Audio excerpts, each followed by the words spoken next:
30 million years ago, a monster roamed the landscape. Well, we're talking about one of the most ferocious animals that probably ever walked the earth. This was the biggest beast to live in North America since the dinosaurs. Look at the size of that skull. Look at all those teeth in there. There is no animal like this anywhere. See, if this thing's biting over the front. But this creature's true character has baffled the world's best paleontologists. It might look like a pig, but it's more vicious than a grizzly bear. One thing is for sure, this beast was so frightening, some call it the pig from hell.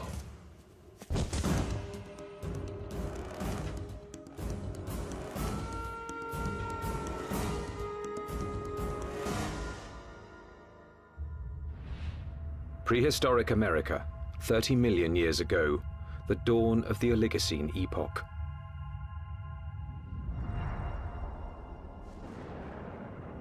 The Earth was cooling, and as temperatures dropped, the landscape began to change. In what would someday be Nebraska, Wyoming, and South Dakota, tropical forests gave way to a radically different environment. As forests disappeared, animals had to adapt to a dangerous new world of wide open spaces with nowhere to hide. A world where there was only one way to survive: run for your life. Camels become adapted for open country, horses become adapted for open country, and you have to be able to escape your predators by being fast runners.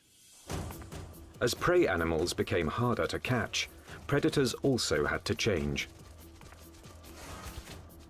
In this arms race, it took speed and jaw power to stave off starvation. There were nimravids, cat-like creatures with saber teeth, which could kill with one quick bite. And the fearsome hyenodon with its lethal jaws.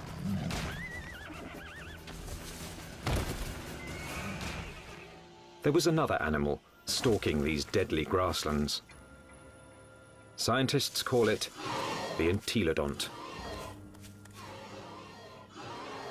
More than a meter at the shoulder, weighing in at 270 kilos, entelodont was the Oligocene's #1 menace. Entelodonts, I mean, they were really bad-looking animals that only a mother could love. And if you were another animal on the landscape and you saw one of these things, I think you'd go in the opposite direction. Paleontologists have always looked at the entelodont's sheer power with reverence. But its behavior is one of evolution's most puzzling enigmas. Was it a pure hunter? Or did it use its battle tank body simply to protect itself from other predators?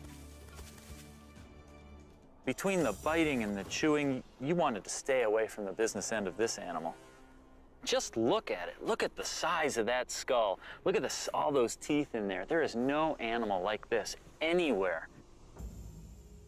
Entelodont's name means perfect toothed. Its teeth were driven by a perfect system, which gave this creature a ferocious bite.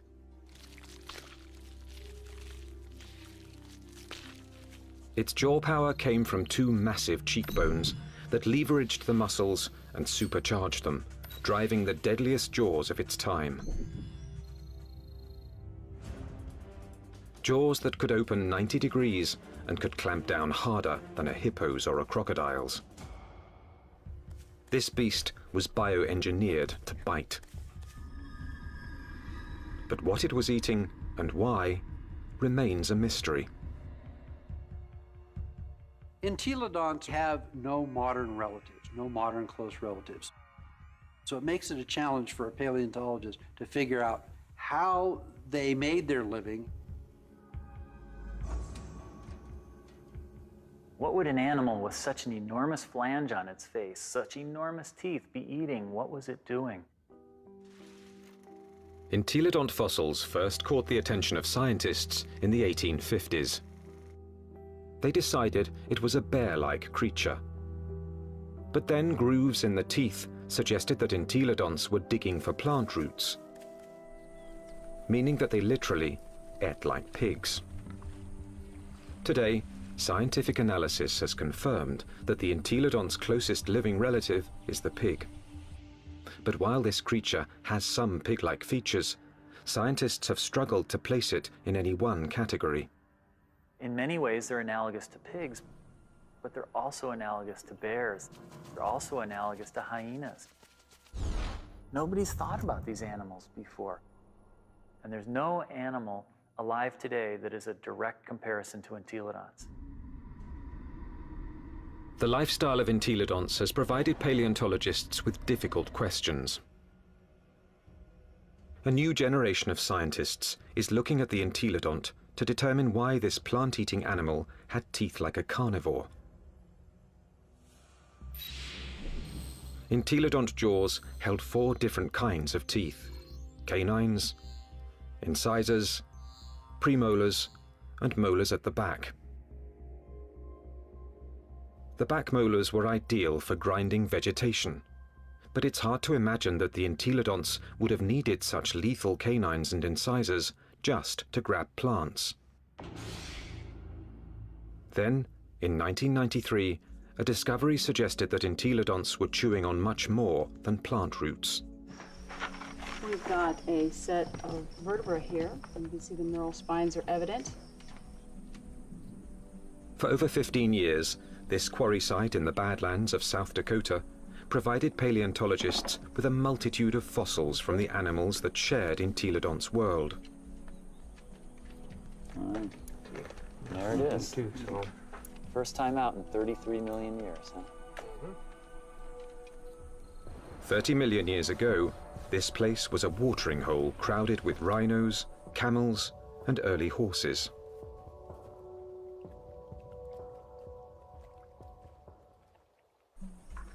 Well, we have some articulated ribs. Scientists also found one of the largest collections of entelodont bones in the history of North America. So many that they dubbed the site the Big Pig Dig.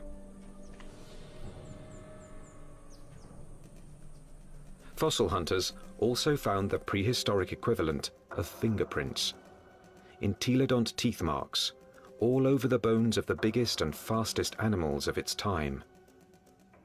These represent bite scars along the dorsal margin of this rhinoceros skull. Well, what could make these marks? If we take an entelodont skull, we see that the premolars are widely spaced apart.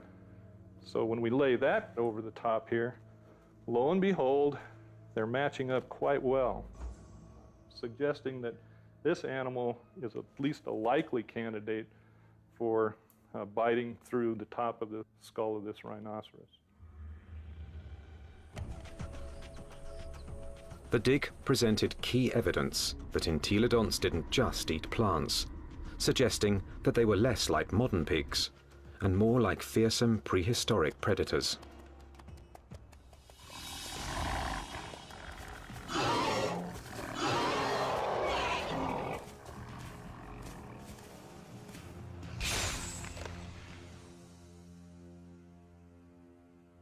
If we look at the front of the mouth of an entelodont, it's got a very strong bite that's interlocking. The teeth come together like that. The tips of the teeth don't touch each other, so it's not really specialized for cropping vegetation. In addition to interlocking, the front teeth angle slightly forward, giving entelodonts the ability to grab and nip, something plant eaters don't need, but meat eaters do.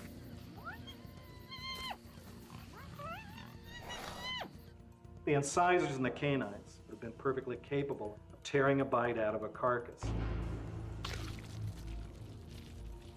But dentition isn't the only reason paleontologists believe the entelodont was a dedicated carnivore. Under Wyoming's rugged terrain, scientists are finding more and more bones bearing the signature of entelodont's powerful jaws.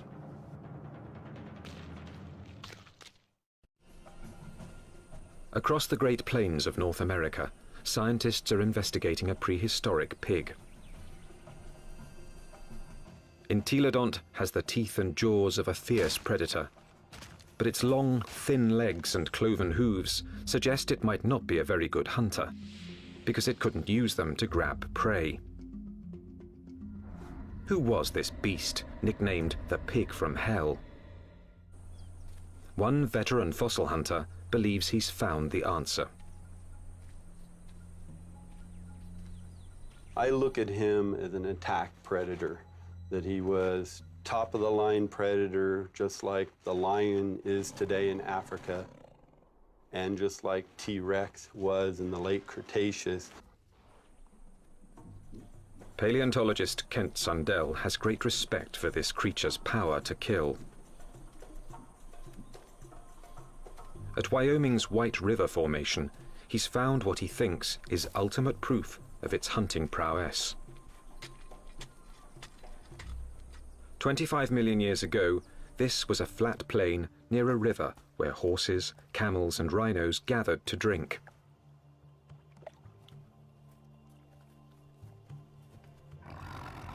Fierce carnivores, such as hyenodons and saber-toothed cats, were also drawn here. It was the perfect spot to ambush and kill the unwary prey animals. In 1998, Dr. Sundell found the mangled skeletons of 7 miniature camels jumbled together. All the bones had been gnawed, and 6 were missing their hind quarters. In theory, they could have been the victims of several predators, like the hyenodon or early saber-toothed cats. But when Dr. Sundell matched up the teeth from White River's meat-eaters with the bite marks on the camel's bones, only one fitted.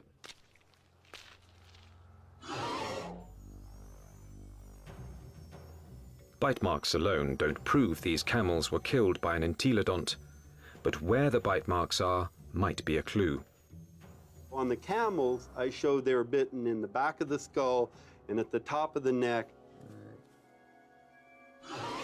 He gets next to that prey and he tries to get a puncture wound through the cranium. Dr. Sundell believes this is the mark of a true predator, which kills before it eats. And hundreds of miles away, in Ohio, there's more evidence that entelodonts could have hunted. Evidence from a scientific journey no one's ever taken before. Inside an entelodont's 30-million-year-old head. At Ohio University, anatomist Larry Whitmer uses a CT scan to electronically model the brain surfaces of prehistoric animals. When he modeled his first entelodont brain, he noticed something unusual. This animal's eye sockets face right back out at us. What that tells us is that this animal almost certainly had binocular vision, meaning the visual fields overlapped, which allowed them to have some depth perception. Larry Whitmer believes entelodont's eyes help to identify it as a predator. There's a decent chance that this animal has binocular vision as a predatory adaptation, to actually spot prey and actually judge their distances, which you might actually expect an ambush predator to have. So it could actually jump at the right speed and the right distance in order to capture its prey.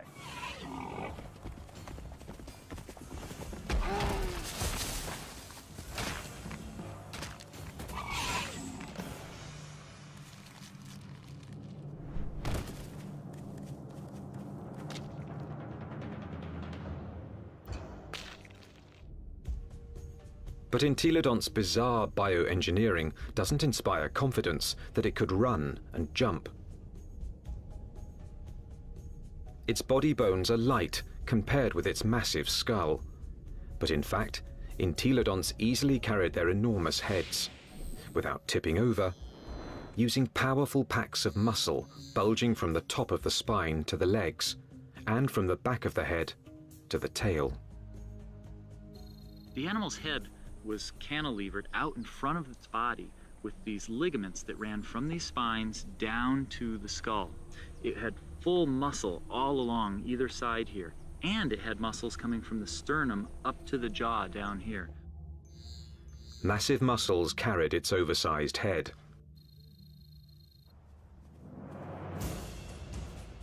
But to bring down a camel, it would also have to run fast. And that's when the entelodont's agile, lightweight body may have paid off.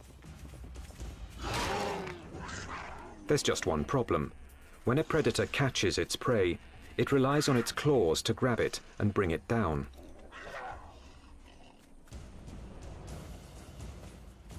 Armed with only cloven hooves, there is no way the entelodont could have captured a fleeing camel. Or is there? It must have been doing something right, because there's compelling evidence that plenty of large mammals ended up as an entelodont's lunch. Well, it looks like there's a lot of bones coming out along here, and right here we have a really large limb bone. And we found evidence that entelodonts have bitten into all sorts of bones, including rhinoceros bones. They've been biting into camels. We found evidence that they were biting into the long bones of rhinos. The bite marks that we see are these two. This would be... Kent Sundell believes White River's camel skulls reveal how a cloven-hooved predator captured its prey. He runs up, he gets next to that other prey, and he tries to get a punctured wound through the cranium or into the very back of the neck. And then the long snout said, I move around. Entelodont expert Scott Foss disagrees with Kent Sundell's scenario. I can get close enough to. I doubt an entelodont used its teeth in order to capture other prey. It probably used its larger bulk and ability to accelerate to just run into the animal, knock it over.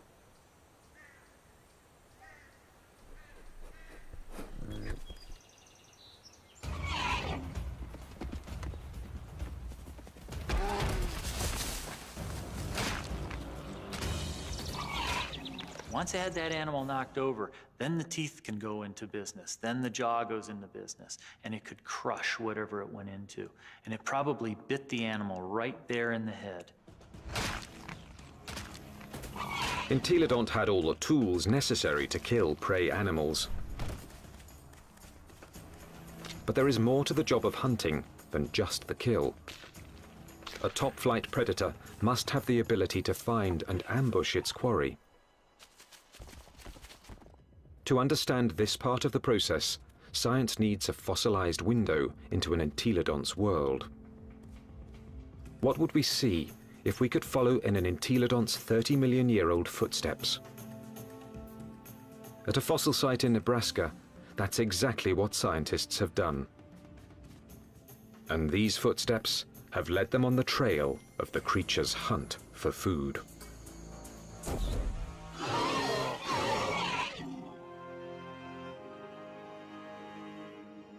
Northwest Nebraska, home to Toadstool Geologic Park, one of America's more remote tourist destinations, and a treasure trove for anyone fascinated by life's ancient past.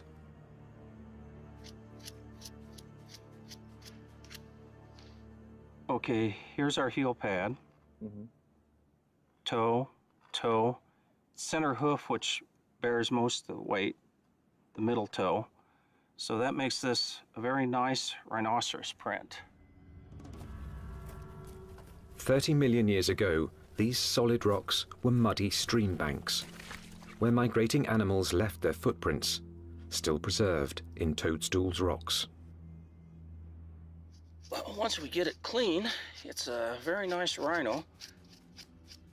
Weigh in anywhere around 500, 600, 700 pounds.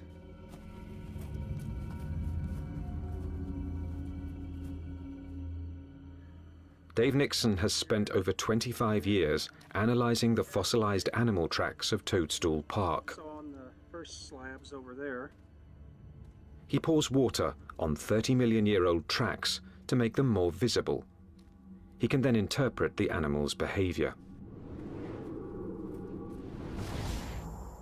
And he's walking at a deliberate pace, but not excited until he gets to this point. He starts to become stuck in the mud and shows quite a bit of emotion here because he really kicks. Lands here, and he's out of the mud, but he puts another leap in, and the third bound takes him out of our exposure, and we're seeing excitement, if not fear. And if you're a herbivore, somebody always wants you for lunch. The rocks reveal that something was following the rhinos. We also have some smaller tracks. They look really tiny until you realize they're the tips of the toes. And what we have is an entelodont. The entelodont tracks at Toadstool Park give experts like Dave Nixon an unparalleled opportunity to understand how these creatures might have hunted. Because on that day, 30 million years ago, entelodonts weren't the only animals following the rhinos. And we have a set of carnivore tracks over here. These are smaller, and there are some claw marks on the inside. And we have another set right here. That carnivore may have been a hyenodon. 30 million years ago, hyenodon was one of the top carnivores in North America. Its powerful jaws could pin down any prey animal. Then its razor-like teeth would finish the kill. But it also had the patience to track the prey over long distances. The carnivores are following the herd animals who go through first and fairly close. They'd be relatively on the heels of the group.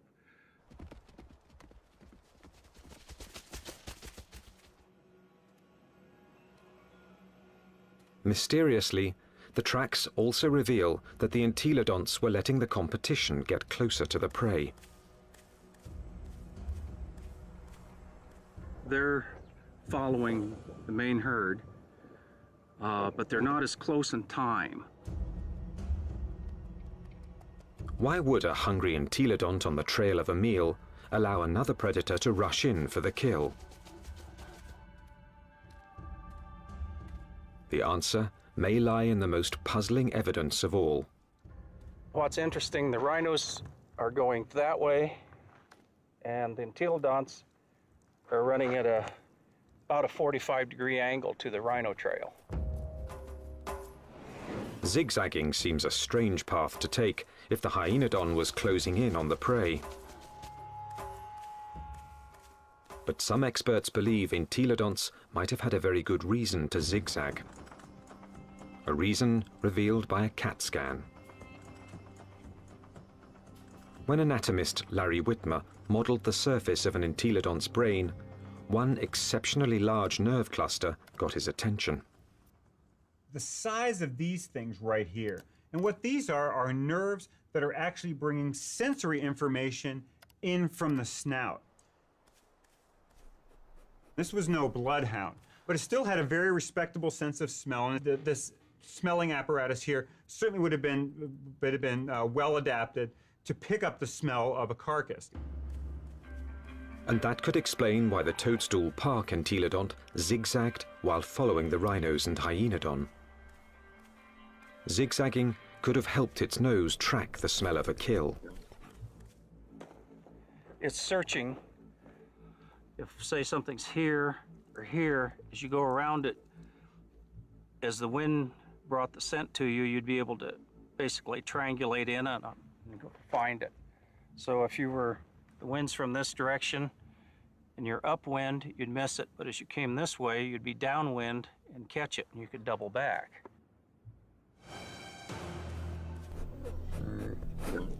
It puts its nose up in the wind, it catches the scent, and then it's going to start zigzagging along, walking from one side of the riverbank to the other till it picks up a smell, and then it'll start zeroing in on it. And by moving from side to side, it's able to pick up changes in that smell and zero in which direction it wants to go. How do we know this behavior? Because animals with good smell do that today. Modern predator behavior could provide crucial clues as to how the entelodont lived. There's no doubt that this 30-million-year-old battle tank was built to kill, but it may have let others do the killing and then moved in to take possession. One of the strategies we often see that takes place is where one animal will chase another one off of a carcass.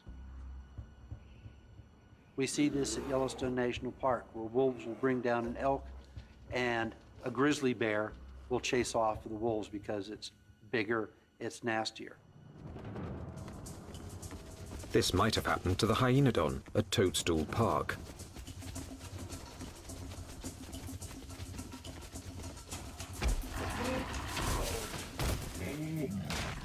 The hyenodon has run down and killed an exhausted rhino and is feasting on the carcass until the pig crashes the party. The razor-jawed beast goes from fearsome predator to underdog.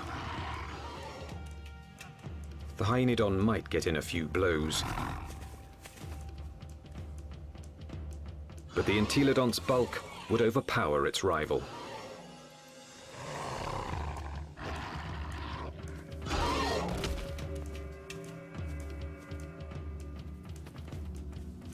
Entelodont had the tools to take any carcass it wanted. I can't think of any other carnivore that might stand up to it. Some experts argue that this is the true secret of the creature's success. An entelodont could hunt, but it didn't need to be a full-time predator. Instead, it let true predators do the hunting and killing, and then stole the fruits of their labor. Stealing food from a hyenodont, even if it meant getting into a battle with a hyenodont, would probably take a lot less energy than having to hunt for food and kill food on its own. If scavenging was its lifestyle, the entelodont's complex bioengineering doesn't look so strange. Entelodont had the eyes of a hunter, the nose of a scavenger, the front teeth of a meat-eating carnivore, and the back teeth of a plant-eating herbivore. It may have evolved from a plant-eater into an omnivore, a creature that could eat whatever was available in a radically changing world. And so in reality, what this animal ate was anything it wanted. That's part of the reason why these animals were as successful as they were for as long as they were on the planet. The entelodont's success was about to be tested by an ever-evolving planet. The Earth was growing cooler, and the landscape was changing. Some of the entelodont's fiercest rivals would not survive, but the pig from hell was about to show it could withstand the test of evolution by getting bigger.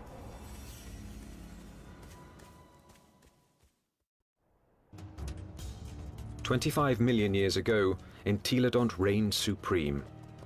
It roamed the North American Badlands, eating everything, fearing nothing, taking any food it wanted." Well, we're talking about the biggest, meanest animal that ever walked the Badlands, and was one of the most ferocious animals that probably ever walked the earth. Nothing could stop the entelodont from dominating their world for millions of years to come. Nothing, that is, except planet Earth. 25 million years ago, the time known as the Miocene began. The Earth grew even colder, and once again, North America began to change.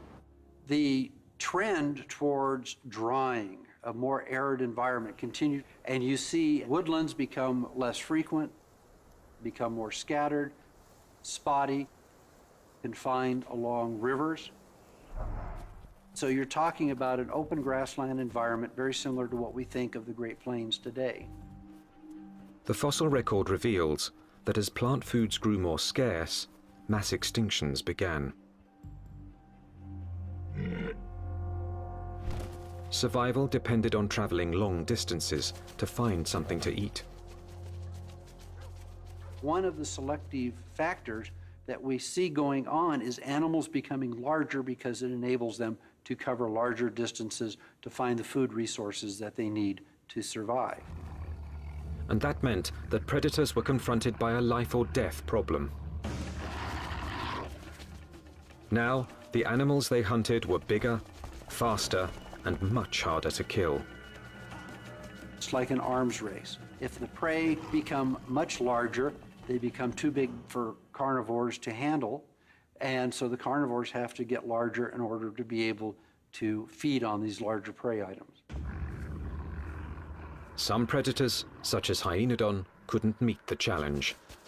After 10 million years as North America's apex hunter, it disappeared from the fossil record, and that put Entelodon's survival on the line.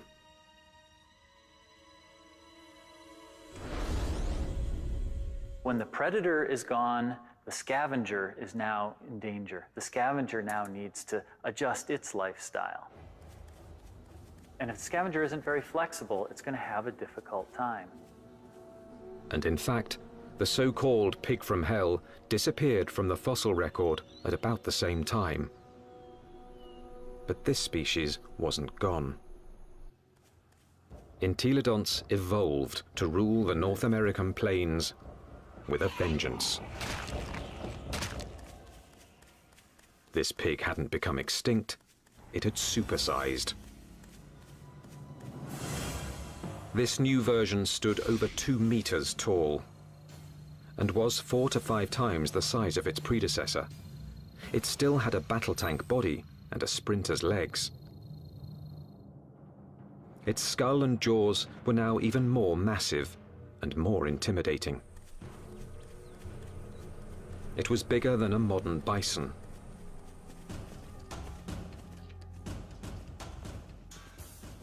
The experts call it Dinohyus, a name meaning terrible hog.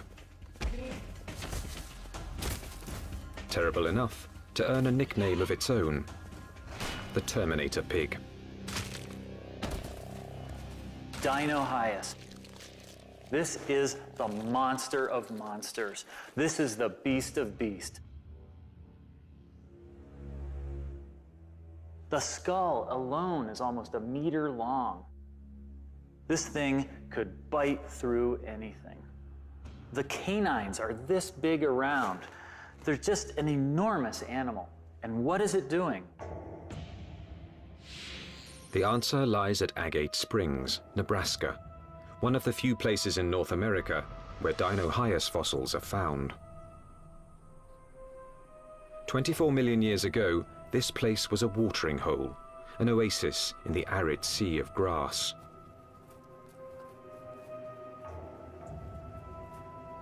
Hundreds of animals, many of them rhinos, gathered here to drink. And as the drier, colder planet killed off their food supply, they came here to die, making Agate Springs a paradise for predators and a favorite haunt of the Terminator pig.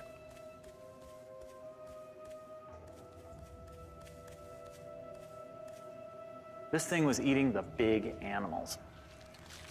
We think that this guy was specializing on the large rhinos that lived at the time, on the calicotheres that lived here at Agate Springs. This is a limb bone from a calicothere, and in it we have a bunch of bite marks made by either a predator or a scavenger. The Entelodont premolar, one of the teeth you find just behind the canine, appears to match these holes very well. When its crushing jaws bit into some of the Miocine's biggest mammals, Dinohyus was chewing on more than meat.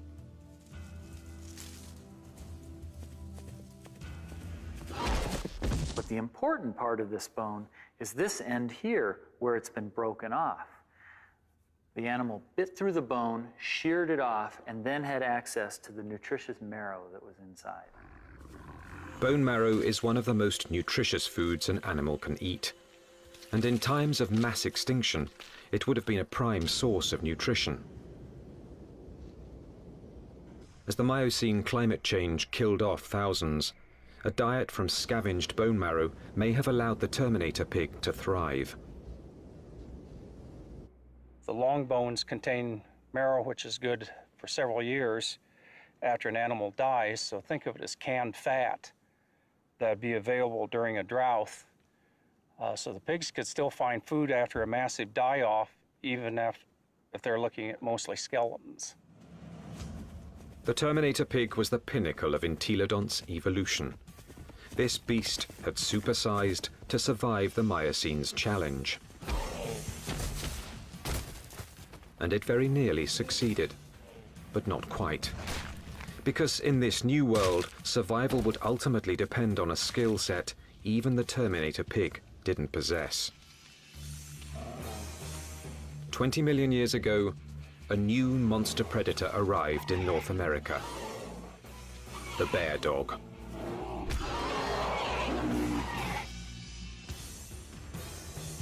The Miocene epoch, 20 million years ago.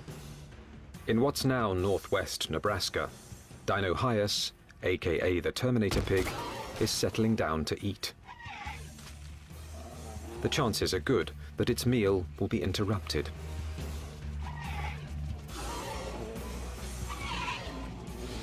With its huge size, it could handle just about any threat to its dinner. Except a threat it had never seen before: the bear dog. A recent arrival from Asia, this savage, bone-crushing beast wouldn't back down from any fight.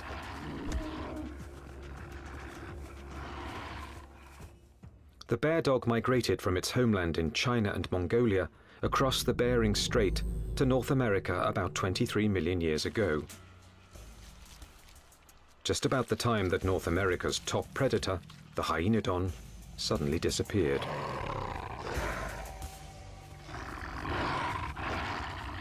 Scientists suspect that it wasn't a coincidence.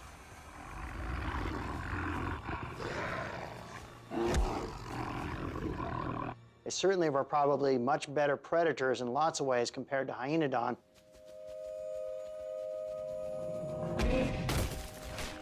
And so it's a reasonable expectation that they probably drove the last of hyenodon to extinction in North America. With hyenodons gone from North America, the bear dogs faced off with their only remaining competition, the Terminator pig. Dinohyus relied on its massive size and killing jaws, two advantages its ancestors had once deployed against hyenodon.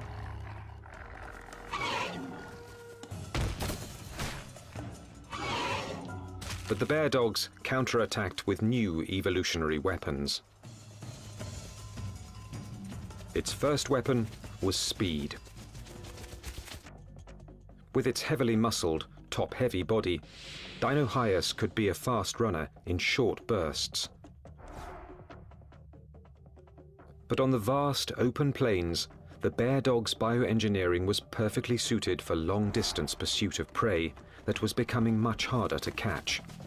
So when you look at the skeleton of this animal, it's a much more sophisticated, much faster running animal. We see longer legs in the horses, longer legs in the camels. So if it came to running down prey items, this animal would have had an advantage. Its next weapon was its teeth. Entelodonts ate well because their jaws and teeth could tear flesh and crush bone to extract its highly nutritious marrow. But bear dogs could do these things just as well. In fact, even better.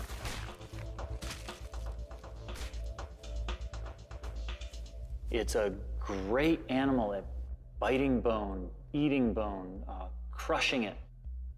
And it also has a set of teeth that are sharper than any entelodonts. Entelodonts, for example, wear the tips of their huge canines off, and they're not actually very good for puncturing, probably because they spent so much time crushing bone with them. This animal never does that. Its canine teeth are always much sharper. It also has better slashing teeth in its jaw than any entelodont had. So in many ways, it did a better job what entelodonts had done than entelodonts ever did. The bear dogs could outrun and outbite the Terminator pig. And they had a third weapon the entelodont never possessed. The deadliest power ever to evolve on Earth. Bear dogs actually had much more advanced brains. Brains that were much more like what we see with modern animals. So where these entelodonts had relatively archaic, simple, smooth brains, these bear dogs actually had a much more expanded neocortex that was more highly folded. These were more sophisticated animals. Instead of developing brain power, entelodonts had responded to the Miocene challenge by supersizing into Dinohyus. For almost 20 million years, they had ruled their world by brute force.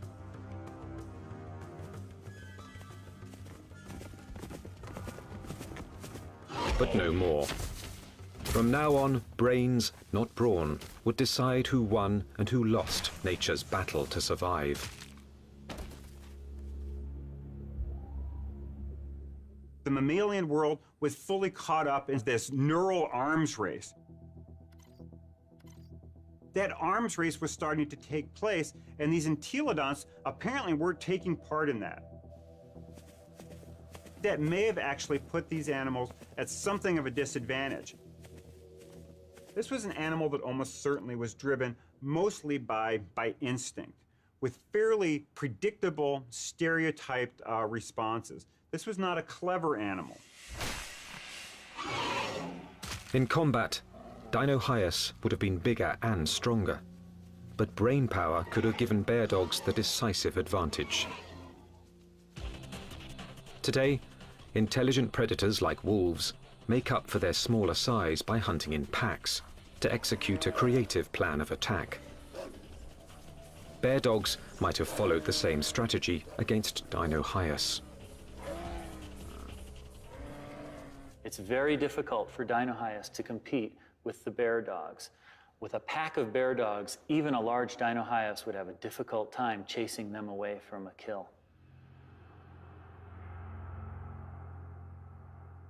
These smaller, less powerful, but more clever animals potentially were able to actually steal kills away from Dinohyus. That they actually could have used different kinds of techniques. Fooling Dinohyus, being able to lead it away, or to actually even take on Dinohyus itself in actual combat.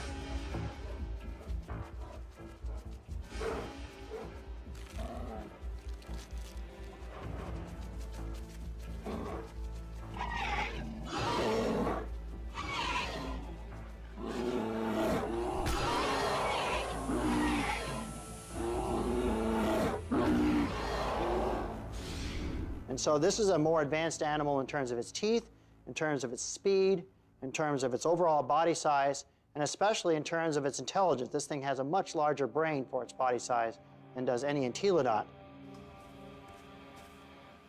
This animal had entelodonts beat in almost every way you can think of. Within a few million years, after bear dogs arrived in North America, they had squeezed Dinohyus out. Its favorite food, the Calicothea, was also extinct. Without this meal to sustain its own massive bulk, the Terminator pig was forced to compete directly with bear dogs for smaller prey. And that meager food source wasn't enough. The supersizing that had once guaranteed success was now a fatal flaw. Eventually it got to the point where it is no longer advantageous to keep getting bigger because you reach a point of diminishing returns, that the amount of food you get by stealing from other animals does not compensate for your needs to maintain a population. Unable to get the calories it needed, the Terminator pig became the last entelodont. So if your prey goes extinct, you're likely to go extinct as well. Just getting large is not a good idea for the future.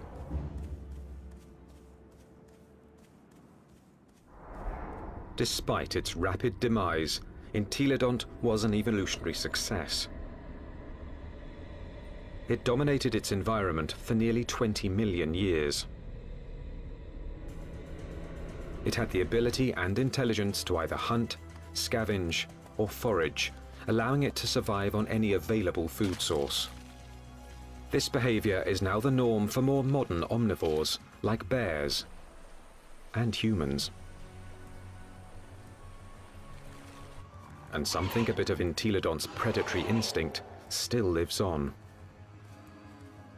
When I was a kid growing up on a farm, I was always told, don't fall down the pig pen, they'll eat you.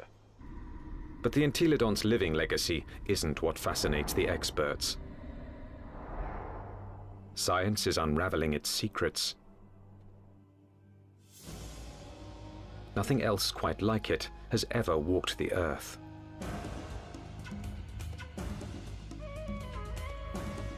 All we know is that this strangest of creatures, this toothy beast with an appetite for destruction,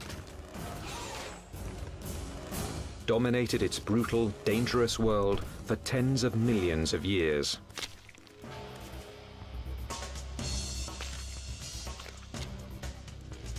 A powerful tribute to the entelodont, perhaps the most unusual and the most mysterious of all prehistoric predators.